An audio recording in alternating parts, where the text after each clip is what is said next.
Assalamualaikum warahmatullahi wabarakatuh. Selamat datang di kelas fisika. Pada kesempatan video kali ini, kita akan membahas tentang momentum foton dan efek Compton. Nah, jadi cahaya dalam fisika modern atau setelah lahirnya teori kuantum, cahaya dipandang sebagai paket-paket energi yang disebut dengan foton. Lalu karena dia sebagai paket-paket energi atau yang disebut sebagai foton, maka cahaya nanti juga memiliki yang namanya momentum. Nah, jadi kita akan mencoba merumuskan atau menuliskan perumusan dari energi momentum dari foton. Ini momentum untuk foton. Nah, Einstein telah menyatakan adanya kesetaraan antara massa dan energi dirumuskan dengan E sama dengan M kalikan C kuadrat. Ini adalah kesetaraan massa dan energi yang diusulkan oleh Einstein. Kemudian kita telah tahu di materi sebelumnya bahwa energi dari foton ini juga dirumuskan sebagai E sama dengan H dikalikan dengan F. Nah, sehingga kalau kedua persamaan ini ruas kanannya harus sama, berarti MC kuadrat itu harus sama dengan HF. Nah, kemudian kita bisa mengubah persamaan ini di M kalikan C ini sama dengan HF per C. Nah, kita tahu bahwa massa dikalikan kecepatan ini adalah momentum. Dimensinya sama dengan dimensi momentum. Jadi momentum dari foton itu nanti adalah HF per C, atau bisa juga kita rumuskan sebagai P sama dengan H kalikan H per lambda gitu ya. Karena kita tahu bahwa C sama dengan lambda kalikan F. Nah, berarti kalau F per C itu adalah 1/, lambda. Nah, ini adalah persamaan untuk momentum foton. Jadi ada persamaan yang ini atau yang ini. Jadi untuk P ini adalah momentum dari foton. Kemudian H ini tetapan atau konstanta Planck.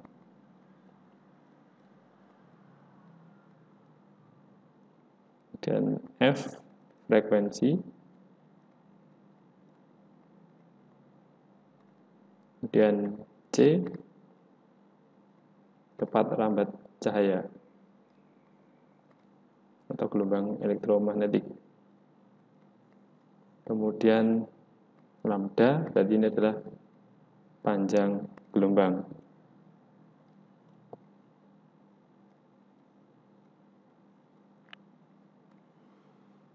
Nah, itu adalah persamaan tentang momentum. Oh ya, untuk satuan dari momentum ini adalah kilogram meter per sekon. Kemudian untuk tetapan Planck 6,626 10⁻34, satuannya ini adalah Joule sekon.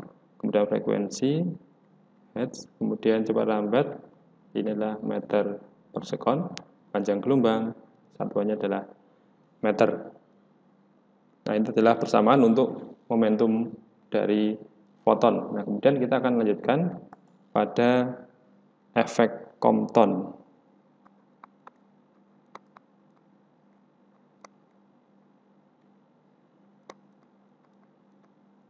Nah, efek Compton ini adalah penyimpangan dari sinar X atau foton yang ditembakkan. Jadi ini adalah foton, ini adalah paket-paket energi dari gelombang foton. Nah, ketika foton ini ditembakkan, ini adalah sebagai foton datang. Ditembakkan, ternyata setelah diamati ada dua hamburan, ada yang sana, kemudian ada yang belok ke sana. Kemudian misalkan di sini adalah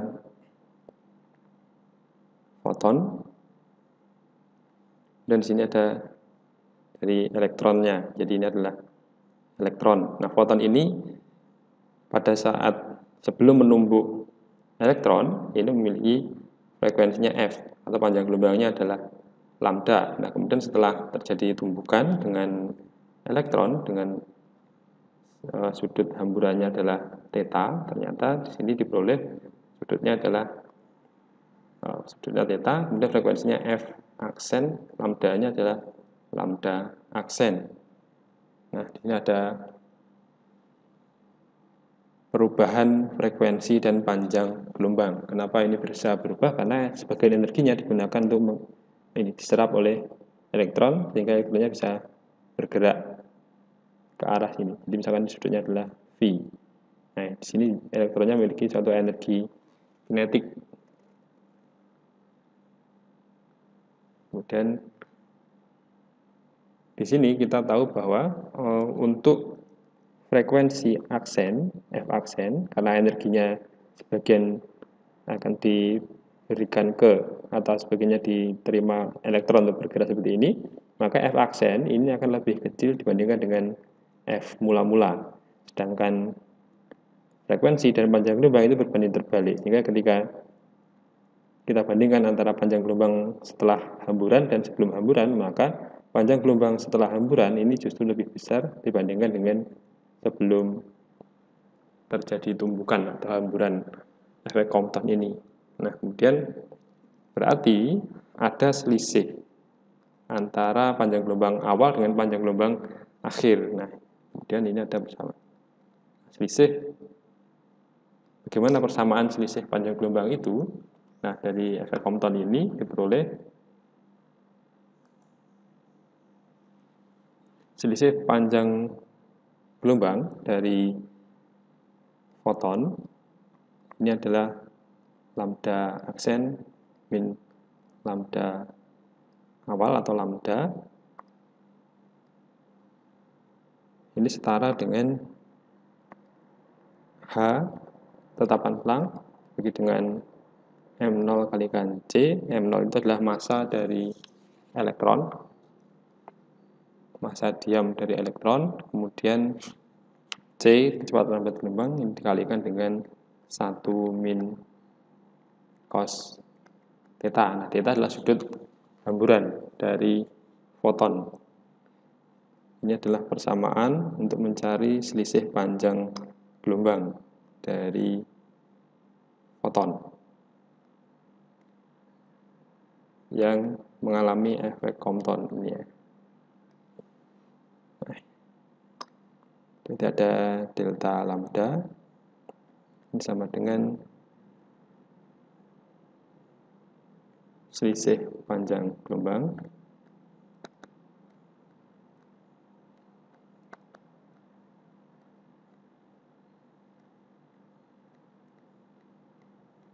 satuannya meter, kemudian H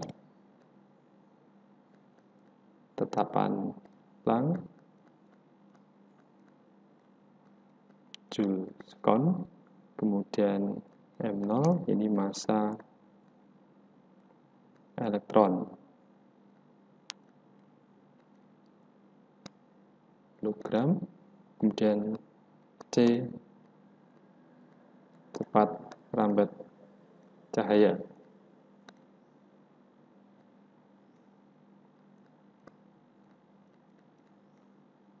Meter per sekon, sedangkan theta ini sudut hamburan.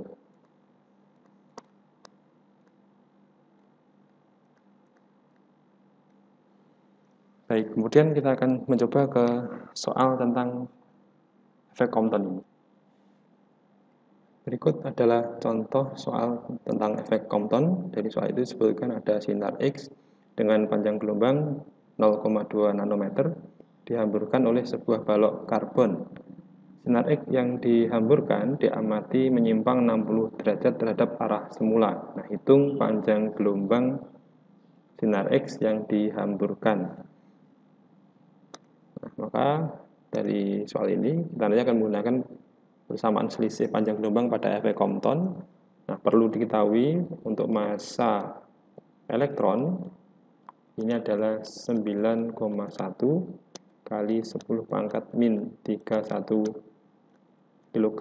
Kemudian untuk tetapan Comptonnya kita pakai 6,6 kali 10 pangkat min 34 Joule sekon.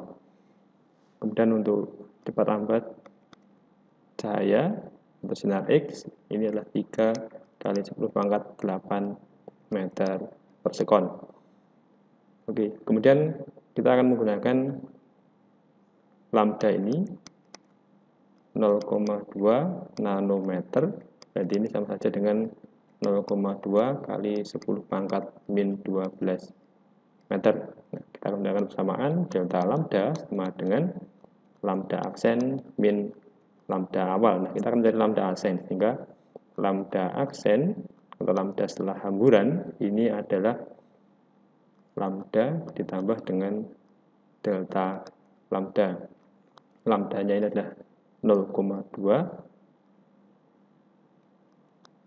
kali 10 pangkat min 12 ditambah dengan delta lambda. Delta lambda tadi ada persamaannya H per M0 kalikan C dikalikan 1 min cos theta.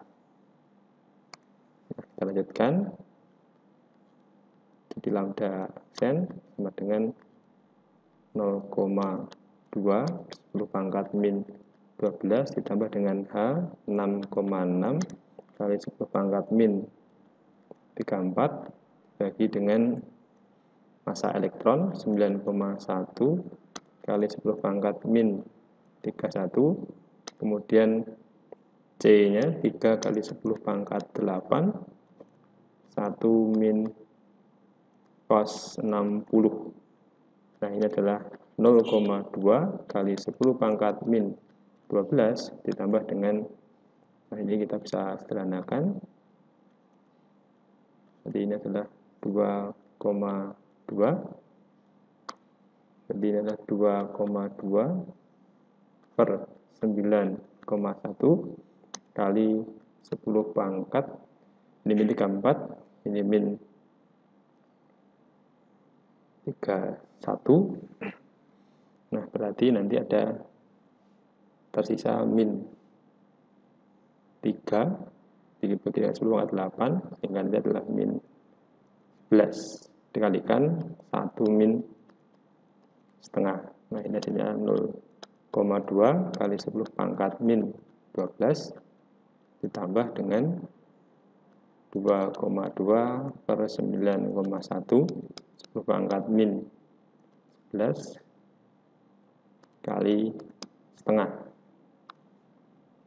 Nah, ini bisa dicoret 1,1 dibagi dengan 9,1 itu nanti hasilnya adalah kurang dari 1 kali 10 pangkat min 12 ditambah dengan ini adalah sekitar 0,12 kali 10 pangkat min 11. Nah, ini biar sama pangkatnya, maka nanti ini adalah 0,2 kali 10 pangkat min 12 ditambah dengan 1,2 kali 10 pangkat min 12, sehingga diperoleh hasilnya adalah 1,4 kali 10 pangkat min 12 meter, atau ini adalah 1,4 nanometer. Nah, demikianlah pembahasan kita pada kesempatan video kali ini. Semoga ada manfaatnya. Assalamualaikum warahmatullahi wabarakatuh.